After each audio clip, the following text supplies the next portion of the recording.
ललकी चुनरिया ओढ़ के अरे सासू से घरवा बोल के,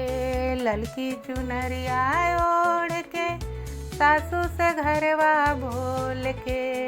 ऐनी मोरे मैया हो बजर के मड़िया खोल के, अरे ऐनी मोरे मैया हो बजर के मड़िया खोल के, जेठानी से घरवा बोल के ललकी चुनरिया ओढ़ के, जेठानी से घरवा बोल के ललकी चुनरिया ओढ़ के, ऐनी मोरे मैया हो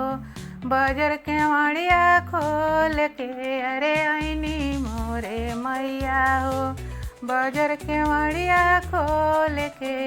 सोने के लोटा गंगा जल पानी, सोने के लोटा गंगा जल पानी, पनिया पीही जुड़ाइए मैया दीही असिसिया भर के, पनिया पीही जुड़ाइए मैया दीही असिसिया भर के,